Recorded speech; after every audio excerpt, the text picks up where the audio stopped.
መጨረሻው ላይ ትሁት የሆነ ሰው መሃል ላይ ብዙ ነገር ይቀይራል። የጀመሩበትን ኃይል ለመጨረስ የላቸውም ማለት ነው። ነገሮችን መጀመር አይደለም አሸናፊ የሚያረጋችሁ የሚያሸልማችሁ ስትጨርሱት ነው። የእግዚአብሔር የሥራ ጅማሬ እንደሆነ ግን አታውቁም ብዙዎቻችሁ። በህይወታችሁ ቻሌንጅ የምትገቡበት ሌቭል የእናንተን የቅባት ሌቭል ያወራል። በህይወት ዘመናችሁ በእያንዳንዱ እርምጃ የምትደርሱበት የህይወት ስታተስ የሆነ ቴሪቶሪ ውስጥ ነው የሚያስገባችሁ። መጀመሪያ ላይ ያለው ኢነርጂ መሃል ላይ ሲገባ ሉዝ ያደርጋል። እስከ መጨረሻ የሚያስኬዳችሁ ቅባት ያለው በራሳችሁ ብቁ እንዳልሆናችሁ ስታውቁ ነው። እስከ ፍጻሜ የሚያስኬዳችሁ ቅባት ያለው መታዘዝ ውስጥ ስለሆነ ነው። ይሄን መላችሁ እግዚአብሔር በእውነት ሊያከብራችሁ ነው። አሜን።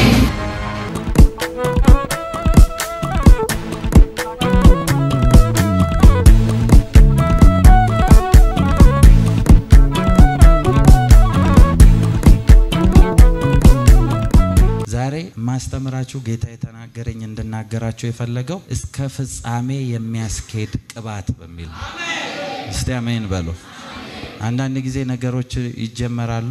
ነገሮችን መጀመር አይደለም ዋናው ነገር እስከ ፍጻሜ መሄድ ነው። መጽሐፍ ቅዱስም እኮ ይላል አንተ ግን እስከ ፍጻሜ ጽና አይደለም የሚለው የሚያጸና ቅባት አለ። ኢየሱስ ጌታ ነው። መጽሐፍ ቅዱስ ከያዛችሁ ፊልጵስዩስ ምዕራፍ 1 ቁጥር 6 ፊልጵስዩስ ምዕራፍ 1 ቁጥር 6 እንደዚህ ይላል በእናንተ መልካምን ሥራ የጀመረው እስከ ኢየሱስ ክርስቶስ ቀን ድረስ እንዲፈጽመው ይህን ተረድቻለሁና በእስራቴም ወንጌልን መመከቻና መጽኛ በማድረግ ሁላችሁ ከኔ ጋር በጸጋ ተካፋዮች ስለሆናችሁ በልቤ ትኖራላችሁና ከላይ ያላችሁና የፈለኩት በደም በእናንተ መልካምን ሥራ የጀመረው እስከ ኢየሱስ ክርስቶስ ቀን ድረስ እንደሚፈጽመው ይላል።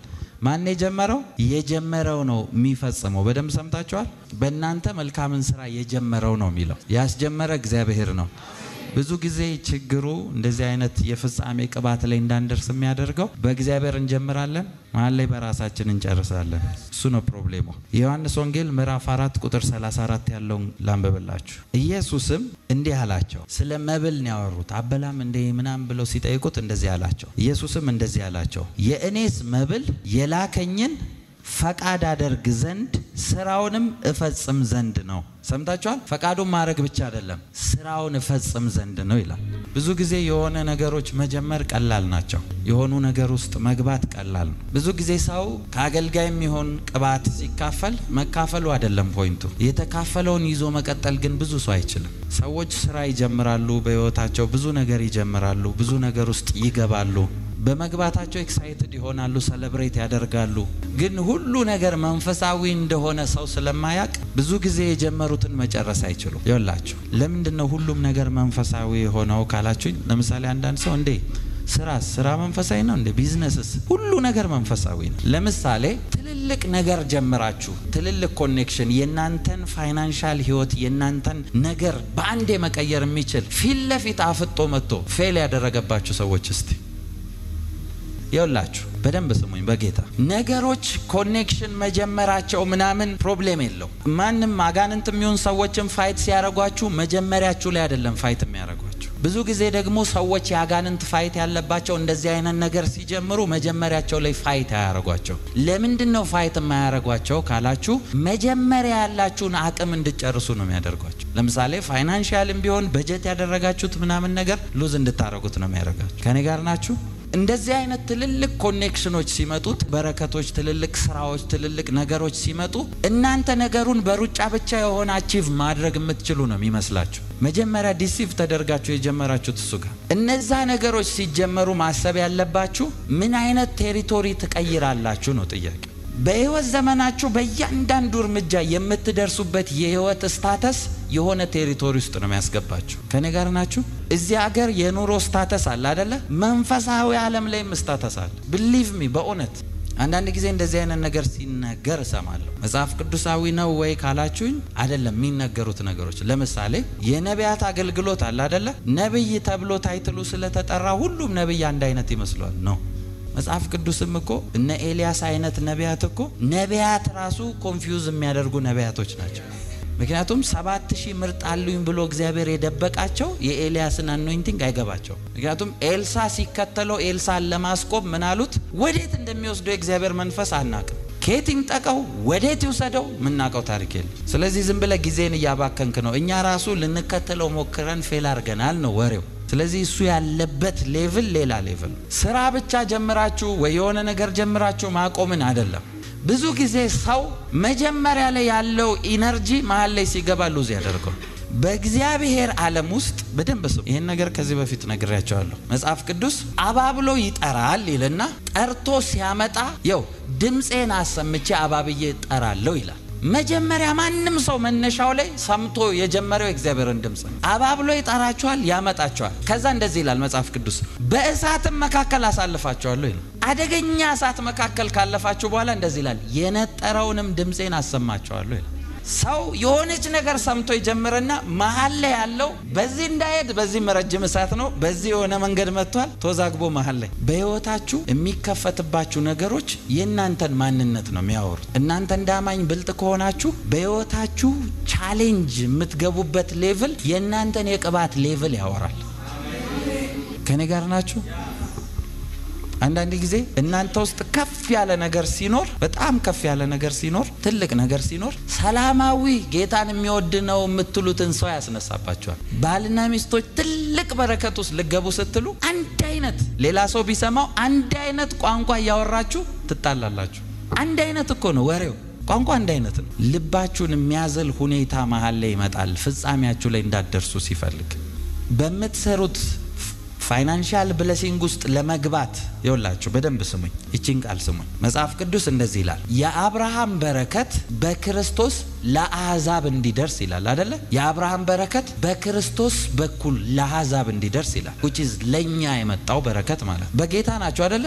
በጌታ ከሆናችሁ የአብርሃም በረከት አክሰስ እናንተ ውስጥ አለ ተብሎ የአብርሃም በረከት ያለው ውጪና ሁኔታ ላይ አይደለም ያለው መጽሐፍ ቅዱስ። ይወላችሁ የሰዶም ንጉስ ምርኮን ማርከው ከአብርሃም ጋር ሲመጡ ለመካፈል ነው የተቀጣጠሩት። ሲባ ሸለቆ ልክ ለመካፈል በቃ አንድን የሀገር ሀብት ሰብስበዋል። ስለዚህ በቃ እንዳንጣላ እንከፋፈል ተባብለው ተቀጣጥረዋል። በመሃል ግን መልከጼዴቅ መጣና አብርሃምን አንተ ለያው እግዚአብሔር ብቻ የተባረክ ነው አለ። ልክ ይሄን ሲለው አብርሃም የሆነ ነገር ነው ኖቲስ ያደረገው። ስለዚህ ምን አለው? ልጆቼ ከበሉት በስተቀር ካንተ አንዳች ነገር አልፈልግም። ለምን? በኋላ ምደርስበትን አቃለሁ። እጄ አብርሃምን አበለጸገችው እንዳትል። ስለዚህ አልፈልግም ብሎ ሄደ። ምንድነው አብርሃምን አልፈልግም እንዴ? የሀገር ሀብት ምርኮ የተሰበሰበ በምን ላስረዳችሁ መሰላችሁ? ለምሳሌ ማዕድን ያለበት የወርቅ ጉድጓድ ተቆፍሮ የሆኑ ሰዎች የሞከሩ የነበሩት ትተውት በቃ በመሃል ኮላቦሬት ከሆነ ሰው ጋር አርጋችሁ ገብታችሁ በቶን የወሰዳችሁት ወርቅ ያጓጓል አይደል? አይ አልፈልግም ይሄን እጄ በኋላ እኔ አርጌለት ነው ብላችሁ ትተዋላችሁ። እንደዚህ ነው የሀገር ሀብት ነው። አብርሃም የግብጽ ንጉስ የምድሩን ግማሽ በረከት ሰጥቶታል ይላል መጽሐፍ ቅዱስ ይላል። የአንድ ሀገር ግማሽ በረከት ይዞ የወጣ ሰውዬ እንደተባረከ እግዚአብሔር አይነግረው። ገና ነው በረከቱ። እንዴ በረከት ታዲያ ምንድነው? ይሄን ሁሉ ያሳለፈው ይሄድና ከዛ ደግሞ ልክ ሎጥ የራሱ ዘመድ ሎጥ በበረከት ሲጣሉ እንደዚህ ያለው ልክ እዛ ጋ ነው ሚስጥሩን የተናገረው። በቃ አንተ የፈለከው መርጠ ሂድ አለ። የለመለመው ምድር መርጦ ሲሄድ አብርሃም ምንም የሌለበት ወደ ደረቁ ነው ሄደው። ኪዳኑ ያለው የበረከት ኪዳኑ ቦታው ጋር ሳይሆን አብርሃም ውስጥ እንደሆነ ያውቃል። ስለዚህ የፈለገ ቦታ ቢሄድ እንደሚባረክ ያውቃል። እስራኤል ይሄ ኪዳን ስለገባቸው ነው። የእስራኤል ምድር ብተው አሸዋ ነው እንዳለ። ከዓለም አንደኛ የብርቱካን አምራች እስራኤል ናቸው። አሸዋ ላይ ምን አርገው ነው ያበቀሉት? ትገረማላችሁ። በረከት የሆነ ቦታ አይደለም፣ እነሱ ውስጥ እንዳለ ገብቷቸዋል። የአብርሃም ኪዳን ተቀብላቸዋል በክርስቶስ በኩል ከተባለ በምትሰሩትና በምታከናውኑት በሆነ ነገር ሳይሆን በረከት እናንተ ውስጥ ነው ያለው። ስለዚህ መከናወን የሆነ ነገር ጀምራችሁ አልከናወን አለ ያልገባችሁ መከናወኑ ሁኔታችሁ ጋር ነው የሚመስላችሁ። መከናወኑ እናንተ ውስጥ ነው ያለው። ብዙ ጊዜ የሆነ ነገር ይጀመራል አያስጨርስም። ምንም ነገር ሰዎች ሲጀምሩ ትልቁ ፕሮብሌም የት ጋር እንደሚነሳ ልንገራችሁ። እናንተም ኦብዘርቭ አድርጋችሁ ሊሆን ይችላል። አንዳንድ ጊዜ በህይወታችሁ የሆኑ ሰዎች ልክ ትልቅ ነገር ኖሯችሁ ወይ የሆነ መነሻችሁን አይተው ደስ ብሏቸው በቢዝነስ የሚሆን በምንም ነገር አይተዋችሁ ደስ ብሏቸው ወይ ካንተማ እኔ ብሞት ይላሉ አይደል? ያው ገና መነሻ ላይ ብሞት ብሎ የጀመረላችሁን ሰው እንዳታሙ። እኔ ፕሮፌት ጆሲ ነው ያልኳችሁ በእኔ ሆነባችሁ።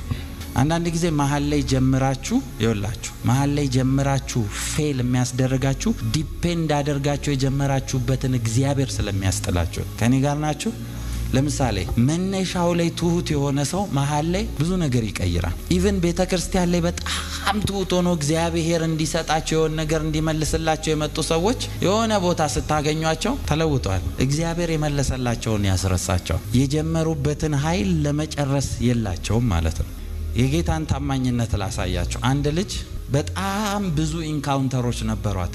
እኔ ቴስቲሞኒዋን ስትነግረኝ አለቀስኩኝ። ጌታ ፊት አልቻልኩም። እኔ ሴንሲቲቭ ነኝ ነገሮች ላይና ምን አለች?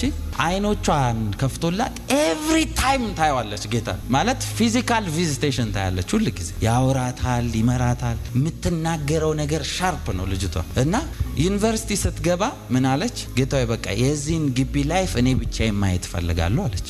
እና ስትነግረኝ ምን አለችኝ? ዩኒቨርሲቲ ግቢ ሻንጣዬን ይዤ ስገባ አልገባም፣ በር ላይ ነው የቆመው አለ። እና እኔ ገባው። እዛ ግቢ ያሳለፍኳቸው አመታቶች ማይ ሆል ላይፍ ውስጥ አሳለፍኳለች። ተመርቄ ከግቢ ልወጣ ስል በር ላይ ቆሟል አሁንም አለች። ያቺን ላይፍ ብቻዬን ስላለችው እሺ እስቲ ኢየሱስ በሉ። እስከ ፍጻሜው እንዲይዛችሁ ጸልያለሁ። ይወላችሁ ስለ ጌታ ማወቅ ያለባችሁ እጆቻችሁን እሱ ነው የሚይዛችሁ፣ እናንተ ግን ታስለቅቁታላችሁ። የኛ መያዝ እሱን አያስተማምነው፣ እሱ መያዙ ነው የሚያስተማምነው። ምክንያቱም መጽሐፍ ቅዱስ ሲናገር ከእጄ ማንም ሊነጥቃችሁ አይችልም ብሏል። እሱ ከያዘ ማንም አይነጥቅ። ልቀቀኝ ካላችሁት ግን እናንተ ትወጣላችሁ። ልቀቀኝ ስትሉ የአፍ ብቻ ይመስላል አይደል? ሁኔታ ያስለቅቃል። ለዛ ነው ማወራችሁ። ስሙኝ በደንብ። ሁላችሁም የምትኖሩት ህይወት በገዛ ፈቃዳችሁ እንድትኖሩ የተሰጣችሁ ህይወት ነው። ምርጫው የናንተ ነው። ማንንም አያስገድድም። በጌታ ሆናችሁ በጌታ አልሆናችሁ አያስገድዳችሁም። የምትኖሩት ኑሮ ግን የናንተ የምርጫ የውሳኔያችሁ ህይወት ነው የምትኖሩት። ለዛ ነው መጽሐፍ ቅዱስ እንደዚህ ይላል። በጣም ሚነካኝ ቃል ዳዊት ይላል በገዛ ዘመኑ የእግዚአብሔርን ፈቃድ አገልግሎ ሞተ ይላል። የራሱ ዘመን ነው ግን የሱን ፈቃድ ሊያገለግልበት እሺ ብሎ ሰጠው። እስከ ፍጻሜ የሚያስኬዳችሁ ቅባት ያለው መታዘዝ ውስጥ ስለሆነ ነው ይሄን መላችሁ። አንዳንድ ጊዜ የእግዚአብሔር ድምጽ ሲመጣ በምትሰሩት ስራ የማይናገር ነው የሚመስላችሁ። በእያንዳንዱ ነገር ይናገራል። በእያንዳንዱ ሁኔታ ይናገራል። በኢየሱስ ስም ባረካችኋለሁ። እግዚአብሔር በእሺታ መንፈስ ይሙላችሁ፣ በመታዘዝ መንፈስ ይሙላችሁ። በኢየሱስ ስም ይሙላችሁ፣ በኢየሱስ ስም ይሙላችሁ። ጌታን እሺ ስትሉ መጀመሪያ የሚያደርጋችሁ ልንገራችሁ። ብዙዎቻችሁ ጋር ሆኗል። የእግዚአብሔር የሥራ ጅማሬ እንደሆነ ግን አታውቁም። ብዙዎቻችሁ የሆኑ ነገሮች ነውጥ ውስጥ የገቡ ጊዜ፣ የሆኑ ነገሮች ፕሮብሌም ውስጥ የገቡ ጊዜ የዛ ሰዓት ይናገራቸዋል። ምን ይላቸዋል? ኢትስ ኦኬ ጀስት ሊቭ ኢት፣ ቁጭ በሉ ይላቸዋል። ነፍሳችሁ በታወከ ጊዜ የሚፈልገው ቁጭ ማለታችሁ ነው።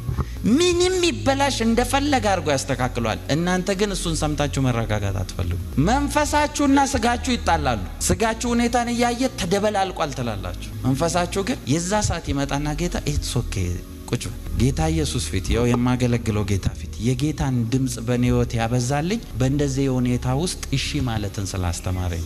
መጽሐፍ ቅዱስ እንደዚህ ይላል፣ አባብላታለሁ ይልና ወደ ምድረ በዳ ወስዳታለሁ ይላል። ይኸውላችሁ መናገር አልጀመረም። ከተጨነቀችበት ነገር አባብሎ ምድረ በዳ ላይ ነው ያመጣት። ምድረ በዳ በደንብ ነግሬያቸዋለሁ ከዚህ በፊት። ምድረ በዳ የሆነ መኖሪያ ቤት ምናምን ሰው የሌለበት አይደለም።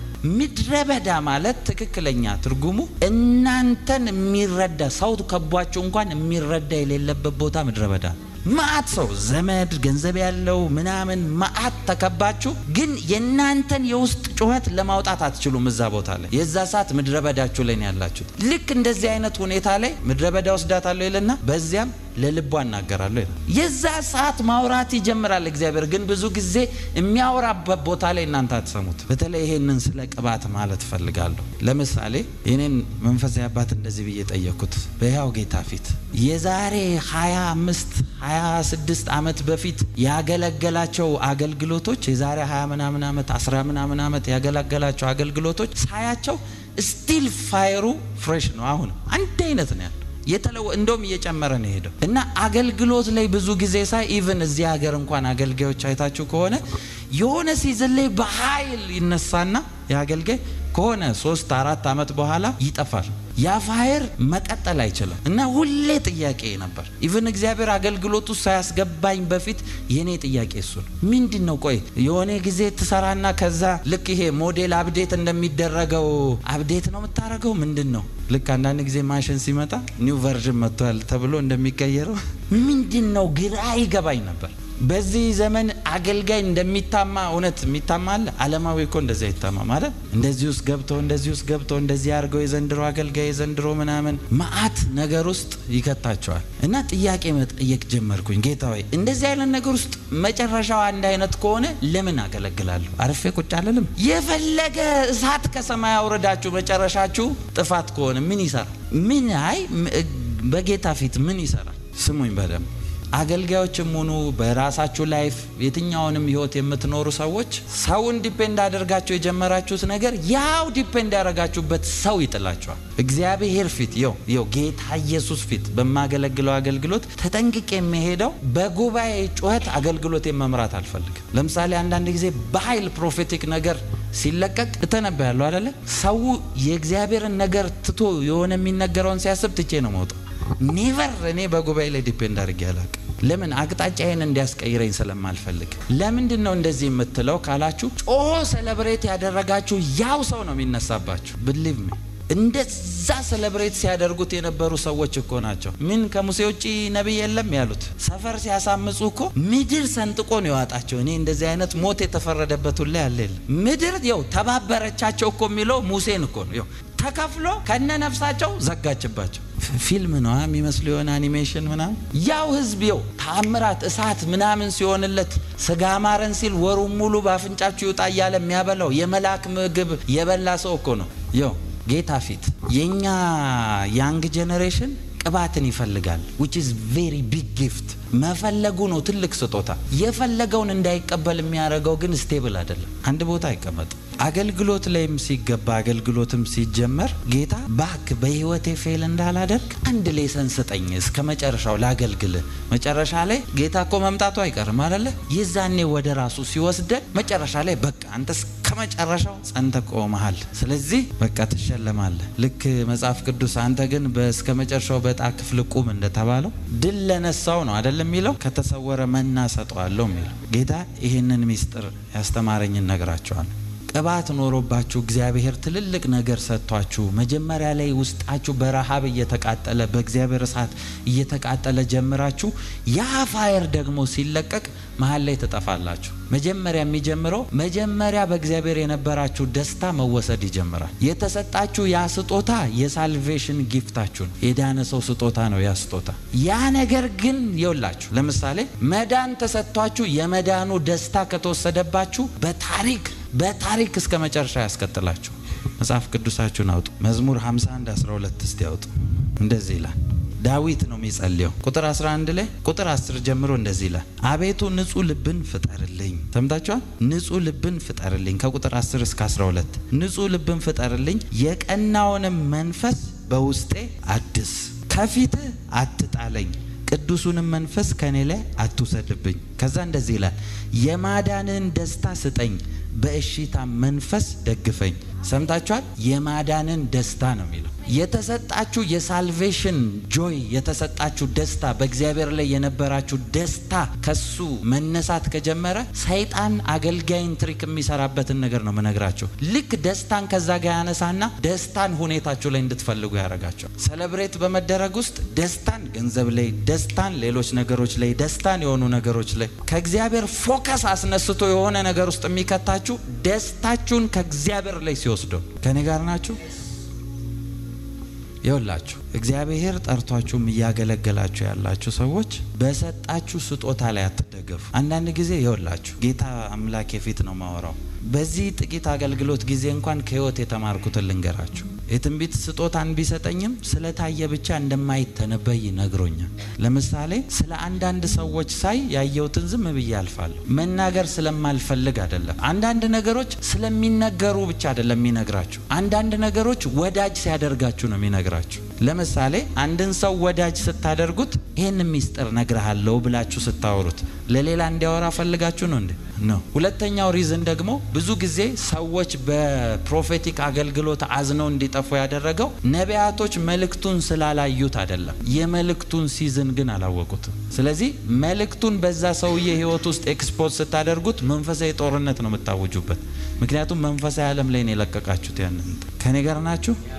ይውላችሁ በሰው ልብ ውስጥ ያለውን ይላል እግዚአብሔር ብቻ ነው ቼክ የሚያደርገው የሚያውቀው። ሰው አጋንንትን በህይወቱ ካልፈቀደለት በስተቀር በልብ ውስጥ ያለውን አጋንንት እንዲያውቅ አልተሰጠው። መጽሐፍ ቅዱስ ልብንና ኩላሊትን የሚመረምር እግዚአብሔር ነው ይላል። እሱ ብቻ ነው ይሄ የተሰጠው። እሱ ብቻ ነው ይሄ ያለው እግዚአብሔር። ስለዚህ የውስጣችሁን ሐሳብ ሊመረምር አይችልም። አንድ ሰው በውስጣችሁ ያለውን ፕሮፌቲክ መልእክት አድርጎ ካወጣ ያ መልእክት ሲዝኑ ካልሆነ ለጠላት አሳልፎ እየሰጣቸው። ለዛ ነው ትንቢት ሳይፈጸም ሰውም ከቸርች እየጠፋ ያለው። የአገልጋይ አላየውም አይደለም። እነዚህ አይነት ኤክስፖዝ ከተደረገ ግን እዛ አገልጋይ ጋር የሚያስፈጽም ቅባት መኖር አለበት። ነገሩን የሚገልጥ ብቻ አይደለም። ከኔ ጋር ናችሁ? ነገሩ መገለጡ አይደለም። ለምሳሌ ትንቢት ስትመዝኑ በትንቢቱ ዴብዝና እንትን ሳይሆን በሪዛልቱ መዝኑት። ውጤቱ ላይ ምን ያወራል? እስከ መጨረሻ የሚያስቀጥል ቅባት ያገኛችሁ፣ እስከ ፍጻሜ የሚያስኬድ ቅባት ያገኛችሁ። በህይወታችሁ ከእግዚአብሔር የሆነ ትልልቅ ነገር መቀበል ከፈለጋችሁ ትንሹን ነገር አክኖሌጅ አድርጉት። እግዚአብሔር በአንዴ ትልቅ ነገር ላይ ያደረሰው ሰው የለም። እግዚአብሔር በሁኔታ አስተምሮት ነው ትልቅ ቦታ የሚያስቀምጠው። ከኔ ጋር ናችሁ? ልጆቻችሁ ትንንሽ ልጆች ያላችሁ ሰዎች አንድ ጊዜ ባለቤቴ እየተጫወቱ ልጆቼ ሲወድቁ ምንም አላልኩም። አየዋቸውና ዝም ብዬ መሰራውን ቀጠልኩ። እንዴ እንደዚህ ወድቀው እንትን አትልም? አይ ይውደቁ፣ ታያቸው ይውደቁ፣ በደንብ ይውደቁ።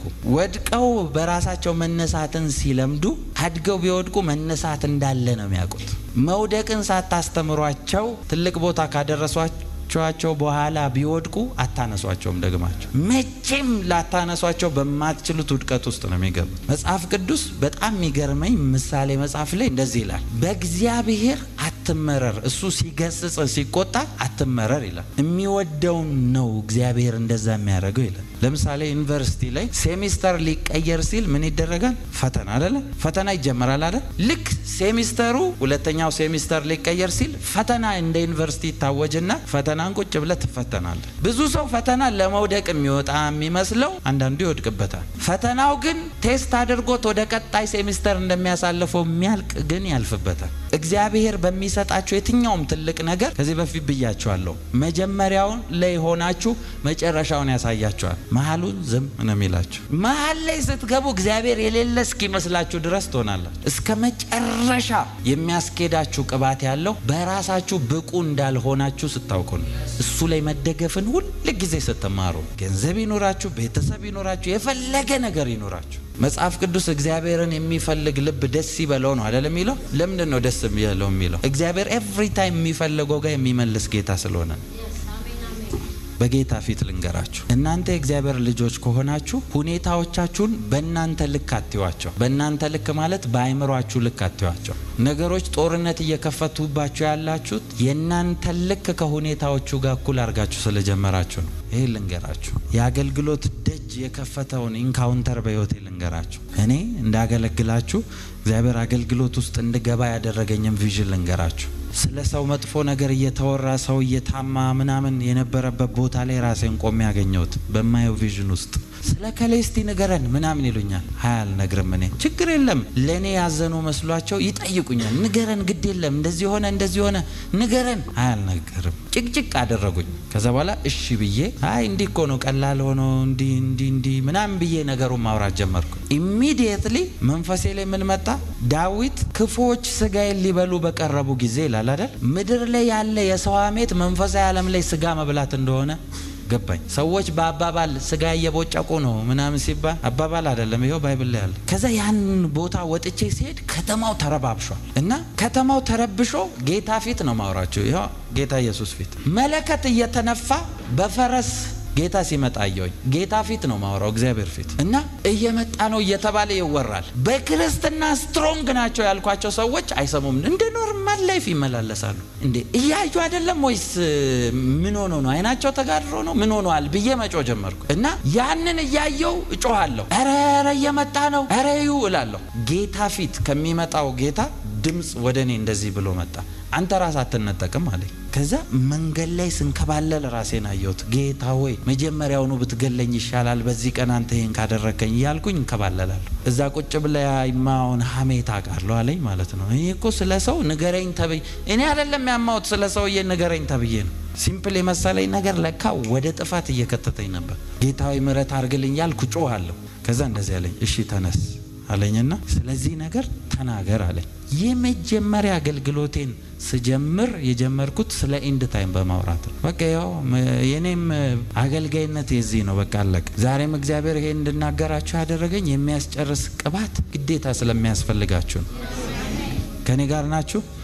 ነገሮችን መጀመር አይደለም አሸናፊ የሚያረጋችሁ የሚያሸልማችሁ ስትጨርሱት ነው። እግዚአብሔር መጨረስን በሱ ጋር ባለ ብቻ ፌሎሺፕ የሚመዝን ነው የሚመስላችሁ? በእናንተ ፐርሰናል ላይፍ ውስጥ የጀመራችሁትን በመጨረስ እንኳን ቼክ ያደርጋችኋል። ጌታ ፊት ጌታ ቼክ የማያደርግ ይመስላል አይደል? ሁሉ ጊዜ የሆነ ነገር ለሰው እንኳን ቃል ስገባ ጌታ ሆይ ያን ቃል እንድጠብቅ እርዳኝ እላለሁ። ያንን እንኳን ማጠፍ አልፈልግም። ብዙ ጊዜ በጌታ በኢየሱስ ስም እስከ ፍጻሜ የሚወስድ ቅባት ያገኛችሁ፣ በነገሮች ላይ የሚያጸናችሁ፣ በጌታ ላይ የሚተክላችሁ ቅባት ያገኛችሁ። በኢየሱስ ስም ያገኛችሁ፣ በኢየሱስ ስም ያገኛችሁ፣ በኢየሱስ ስም ያገኛችሁ፣ በኢየሱስ ስም ያገኛችሁ። በሱ እጅ ላይ መውደቅ ይሁንላችሁ። ዳዊት ተፈትኖ ቼክ ተደርጎ በብዙ ቻሌንጅ አልፎ የራሱ ልጆች ተነስተውበት ማአት ነገር ውስጥ የሱ አማካሪዎች በክፉ ተነስተውበት ብዙ ነገር ውስጥ ገብቶ እያሳደዱት ሊገሉት እኔ የገረመኝ ነገስታት ጋር ሄዶ ለማለፍ እንዳይገሉት እንዳበደ ሰው አይምሮ እንደሳተ ላጩን ምናምን እያረጋ አልፏል። ባይዘው ዳዊት የሆነ አይምሮ በሽተኛ በቃ የተነክቶ ነው ምናምን ብለው ሰዎች ተተውት እንደሄዱ በዛ ነፍሱን እንኳን አሳልፏል። እርዳታ ሲጠይቃቸው ነገስታት እንቢ ብለውታል። አንዱን እንደው መጣላ እኔ ነኝ ማጠፋ ብሎት ነው ሄዶ መልሶ ሄዶ ገደለው ሲነክስ። በዛ ሁሉ ጭንቅ ውስጥ አልፎ ነፍሱ ታውካ ነፍሱን መታወክን ውስጥ ከቷት እግዚአብሔር ግን አንድ ነገር አስተማረው። መጨረሻ ላይ ሳኦልም ደርሶ ስሩ ሊገሉት በዙሪያው ቀርበው ወታደሮቹ እሱ ጋር ያሉት የሚጠብቁት ሁሉ አብሮት የተከተሉት በጭንቅ ውስጥ ሆነው እሱ ዘና ብሎ ይተኛል። ምንም የሚፈራው ነገር የለም። ከዛ እንደዚህ ብሎ ለእናንተ ጽፎላችኋል። ተኛው ደግሞም አንቀላፋው እግዚአብሔር በክንዱ ደግፎኛልና። እሱ እጅ ላይ እንደወደቀ ሲያቅ ምንም ቢከበው ጫፍ ላይ ቢደርስ ምንም አይሆን። እግዚአብሔር በእውነት ሊያከብራችሁ ነው። አሜን። በክብራችሁ ጊዜ ግን መልሳችሁ አክብሩት። አሜን። በህይወታችሁ ሁሉ ጊዜ ማወቅ ያለባችሁ አንዳንድ ጊዜ ፕራይድ ውስጥ እንዳይገባ እግዚአብሔር ከየት ጋር አንስቶ እንዳቆመኝ ለራሴ ነግረዋለሁ።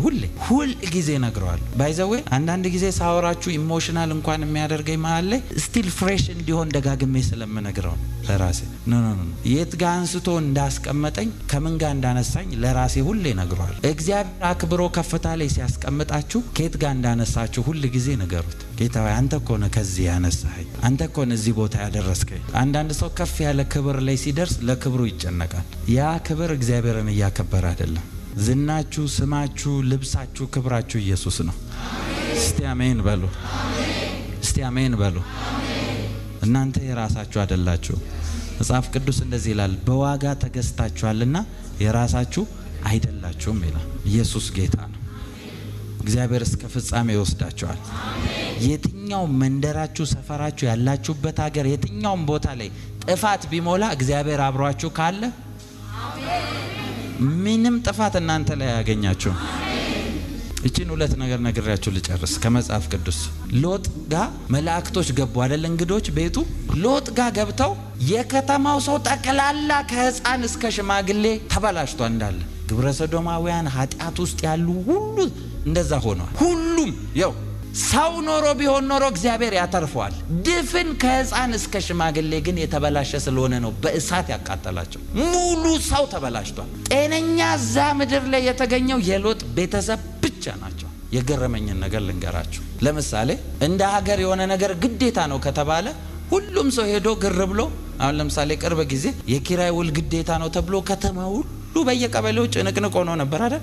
ግዴታ ሲባል ሁሉም ሄዷል። ከተማ ድፍን ከተበላሸ አንድ ላይ ነው ሁሉም የሚበላሸው። የሎጥ ቤተሰብ ቁጭ ብሎ መላእክቶቹ ሲገቡ መጡና በሩን እስኪገነጠል እየነቀነቁ እንግዶችን አውጣ አሉት ይላል። ከዛ ወጥቶ እንደዚህ ነው ያላቸው። ስሙኝ፣ እንደዚህ ያላቸው ወንድ የማያውቁ ልጆች አሉኝ ሴት፣ እነሱን ልስጣችሁ አለ። ምን እንዳሉት ታውቃላችሁ? አንፈልግም እነሱን አምጣሌሉ እንግዶቹን። አልገባችሁም እንጂ ቢፈልጉ እንኳን እንዳያገኟቸው አርጎ እግዚአብሔር ልጆቹን ጠብቆለታል። ወንድማያውቁት ተብሎ እነሱን አንፈልግም። ከተማ ውስጥ እስከዛ ቀን ድረስ ሳይበላሹ የቆዩት አንፈልግም የሚል ልባቸው እስከተውባቸው ጥፋት ሞልቶ የነሱ ልጆች በእሳት ይጠበቃሉ። የእናንተ ነገር እንዲጠበቅ ጸልያለሁ። በጥፋት ምድር በእሳት እንድትጠበቁ ጸልያለሁ እስከ ፍጻሜ እንድትጸኑ ከጥፋት ከሞት ውስጥ የሚያወጣ ጥበቃ ይሆንላችሁ ዙሪያችሁ የእሳት ቅጥር ይሁን በኢየሱስ ስም የእሳት ቅጥር ይሁን የእሳት ቅጥር ይሁን በኢየሱስ ስም እስቲ አሜን በሉ